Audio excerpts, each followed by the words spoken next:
पाठ 1 भाषा और व्याकरण, लैंग्वेज एंड ग्रामर। मनुष्य समूह में रहता है। समूह में रहने के कारण मनुष्य को एक दूसरे के संपर्क में रहना होता है तथा अपने विचारों को दूसरों के समक्ष प्रकट करना होता है।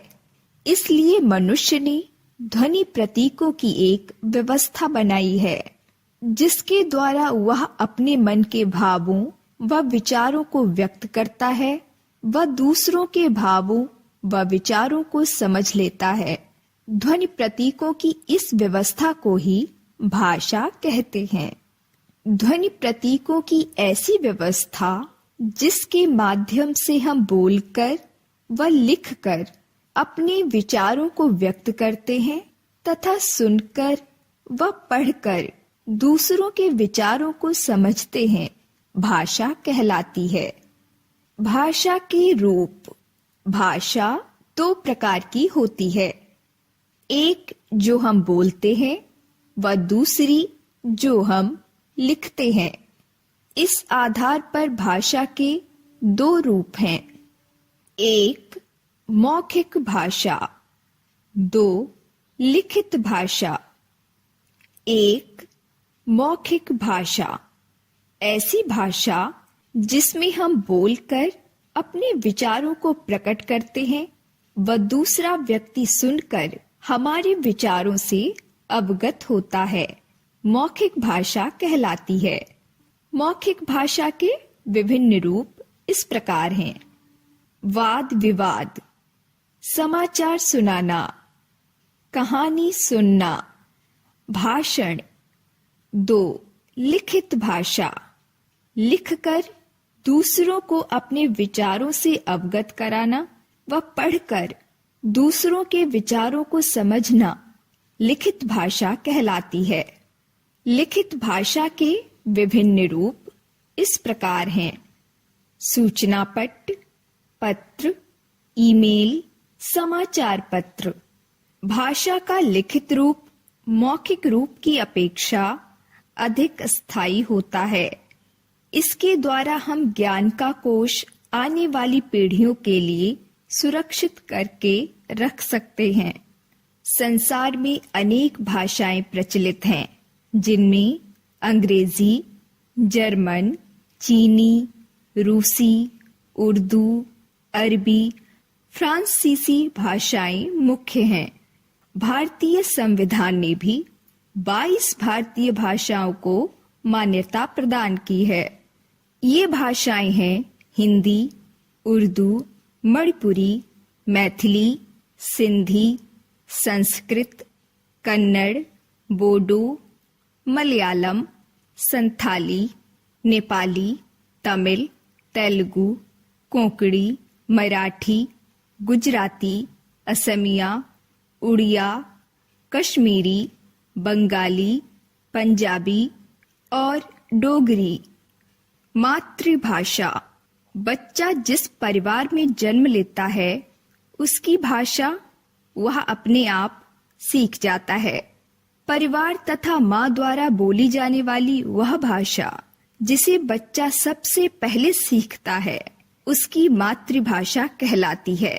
बंगाली परिवार में जन्म लेने वाले बच्चे की मातृभाषा बंगाली तथा पंजाबी परिवार में जन्म लेने वाले बच्चे की मातृभाषा पंजाबी होगी। राष्ट्र भाषा। जिस भाषा का प्रयोग किसी राष्ट्र के अधिकांश लोग करते हैं उसे उस राष्ट्र की राष्ट्रभाषा कहते हैं। हिंदी भारत के अधिकांश भागों में बोली जाती है, इसलिए हिंदी भारत की राष्ट्रभाषा है। राजभाषा। सरकारी कामकाज के लिए जिस भाषा का प्रयोग किया जाता है उसे राजभाषा कहा जाता है। भारतीय संविधान द्वारा 14 सितंबर 1949 को हिंदी को राजभाषा के रूप में स्वीकार किया गया। इसलिए प्रतिवर्ष 14 सितंबर को हिंदी दिवस मनाया जाता है। बोली। किसी भाषा का स्थानीय रूप बोली कहलाता है। बोली भाषा का अल्प विकसित रूप होता है, जो विकसित होकर भाषा बन जाता है। बोली में साहित्य की रचना नहीं होती है। हरियाणवी, कन्नौजी, कुमाऊनी आदि बोलियां हैं। मानक भाषा। मानक भाषा भाषा का व्याकरण सम्मत रूप है, जिसे शिक्षित समाज द्वारा व्यवहार में प्रयोग किया जाता है। व्याकरण। हम आम बोलचाल में विभिन्न प्रकार की अशुद्धियों को अपनी भाषा में सम्मिलित कर लेते हैं। गलत उच्चारण के कारण हम गलत ही लिखते हैं। इस प्रकार भाषा अशुद्ध हो जाती है। इस अशुद्धि को आगे बढ़ने से रोकने के लिए प्रत्येक भाषा में कुछ नियमों का निर्माण किया गया, जो हमें भाषा के शुद्ध रूप का बोध कराते हैं। इन नियमों की जानकारी हमें जिस शास्त्र से प्राप्त होती है वह व्याकरण कहलाता है। व्याकरण के प्रमुख 3 विभाग हैं। 1. वर्ण विचार, 2. शब्द विचार, 3. वाक्य विचार। 1. वर्ण विचार। वर्ण विचार में सभी वर्णों, उनके उच्चारण, उनके भेदों आदि पर विचार किया जाता है। 2. शब्द विचार। शब्द विचार में शब्दों के स्वरूप, उनके भेदों, उनकी रचना आदि पर विचार किया जाता है। 3. वाक्य विचार। वाक्य विचार में वाक्य के स्वरूप, उनकी रचना, उनके भेदों आदि पर विचार किया जाता है। पाठ सार। भाषा ध्वनि प्रतीकों की ऐसी व्यवस्था है जिसके माध्यम से हम बोलकर व लिखकर अपने विचारों को व्यक्त करते हैं। भाषा 2 प्रकार की होती है, मौखिक और लिखित। अपनी बात को बोलकर कहना मौखिक भाषा होती है। अपनी बात को लिखकर व्यक्त करना लिखित भाषा होती है। परिवार में बच्चे द्वारा सबसे पहले सीखी गई भाषा मातृभाषा कहलाती है।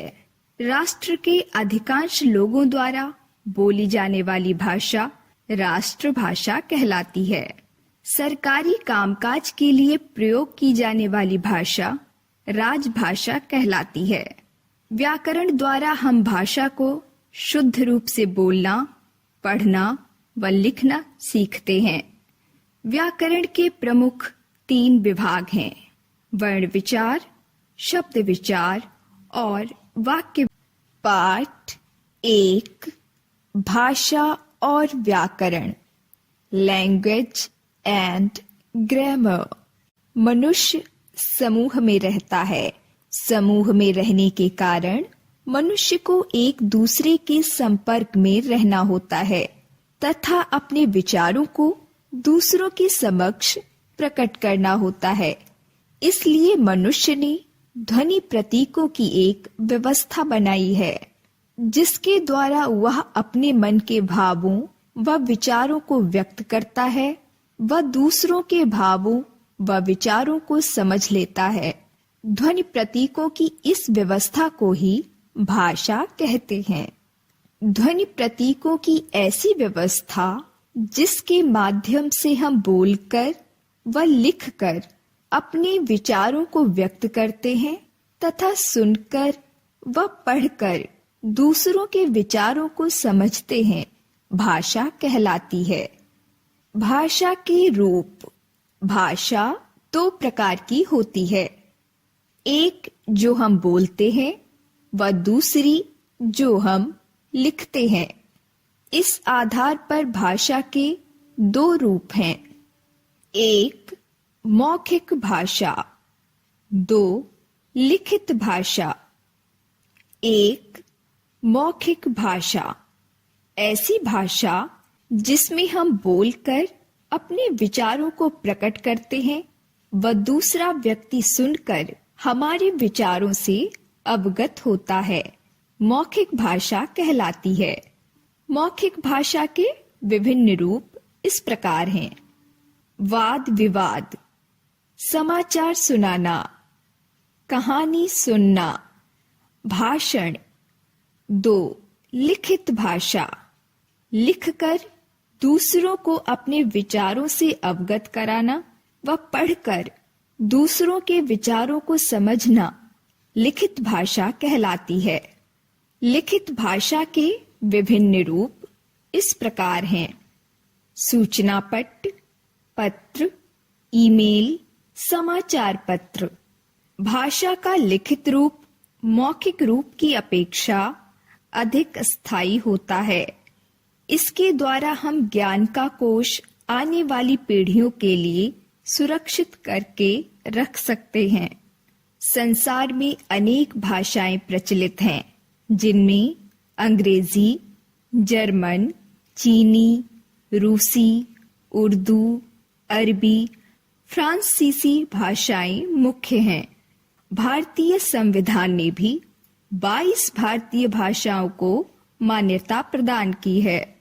ये भाषाएं हैं हिंदी, उर्दू, मणिपुरी, मैथिली, सिंधी, संस्कृत, कन्नड़, बोडो, मलयालम, संथाली, नेपाली, तमिल, तेलुगु, कोंकणी, मराठी, गुजराती, असमिया, उड़िया, कश्मीरी, बंगाली, पंजाबी और डोगरी। मातृभाषा। बच्चा जिस परिवार में जन्म लेता है, उसकी भाषा वह अपने आप सीख जाता है। परिवार तथा माँ द्वारा बोली जाने वाली वह भाषा जिसे बच्चा सबसे पहले सीखता है, उसकी मातृभाषा कहलाती है। बंगाली परिवार में जन्म लेने वाले बच्चे की मातृभाषा बंगाली तथा पंजाबी परिवार में जन्म लेने वाले बच्चे की मातृभाषा पंजाबी होगी। राष्ट्र भाषा। जिस भाषा का प्रयोग किसी राष्ट्र के अधिकांश लोग करते हैं, उसे उस राष्ट्र की राष्ट्रभाषा कहते हैं। हिंदी भारत के अधिकांश भागों में बोली जाती है, इसलिए हिंदी भारत की राष्ट्रभाषा है। राजभाषा। सरकारी कामकाज के लिए जिस भाषा का प्रयोग किया जाता है, उसे राजभाषा कहा जाता है। भारतीय संविधान द्वारा 14 सितंबर 1949 को हिंदी को राजभाषा के रूप में स्वीकार किया गया। इसलिए प्रतिवर्ष 14 सितंबर को हिंदी दिवस मनाया जाता है। बोली। किसी भाषा का स्थानीय रूप बोली कहलाता है। बोली भाषा का अल्प विकसित रूप होता है, जो विकसित होकर भाषा बन जाता है। बोली में साहित्य की रचना नहीं होती है। हरियाणवी, कन्नौजी, कुमाऊनी आदि बोलियां हैं। मानक भाषा। मानक भाषा भाषा का व्याकरण सम्मत रूप है, जिसे शिक्षित समाज द्वारा व्यवहार में प्रयोग किया जाता है। व्याकरण। हम आम बोलचाल में विभिन्न प्रकार की अशुद्धियों को अपनी भाषा में सम्मिलित कर लेते हैं। गलत उच्चारण के कारण हम गलत ही लिखते हैं। इस प्रकार भाषा अशुद्ध हो जाती है। इस अशुद्धि को आगे बढ़ने से रोकने के लिए प्रत्येक भाषा में कुछ नियमों का निर्माण किया गया, जो हमें भाषा के शुद्ध रूप का बोध कराते हैं। इन नियमों की जानकारी हमें जिस शास्त्र से प्राप्त होती है, वह व्याकरण कहलाता है। व्याकरण के प्रमुख 3 विभाग हैं। 1. वर्ण विचार, 2. शब्द विचार, 3. वाक्य विचार। 1. वर्ण विचार। वर्ण विचार में सभी वर्णों, उनके उच्चारण, उनके भेदों आदि पर विचार किया जाता है। 2. शब्द विचार। शब्द विचार में शब्दों के स्वरूप, उनके भेदों, उनकी रचना आदि पर विचार किया जाता है। 3. वाक्य विचार। वाक्य विचार में वाक्य के स्वरूप, उनकी रचना, उनके भेदों आदि पर विचार किया जाता है। पाठ सार। भाषा ध्वनि प्रतीकों की ऐसी व्यवस्था है जिसके माध्यम से हम बोलकर व लिखकर अपने विचारों को व्यक्त करते हैं। भाषा दो प्रकार की होती है, मौखिक और लिखित। अपनी बात को बोलकर कहना मौखिक भाषा होती है। अपनी बात को लिखकर व्यक्त करना लिखित भाषा होती है। परिवार में बच्चे द्वारा सबसे पहले सीखी गई भाषा मातृभाषा कहलाती है। राष्ट्र के अधिकांश लोगों द्वारा बोली जाने वाली भाषा राष्ट्रभाषा कहलाती है। सरकारी कामकाज के लिए प्रयोग की जाने वाली भाषा राजभाषा कहलाती है। व्याकरण द्वारा हम भाषा को शुद्ध रूप से बोलना, पढ़ना व लिखना सीखते हैं। व्याकरण के प्रमुख 3 विभाग हैं, वर्ण विचार, शब्द विचार और वाक्य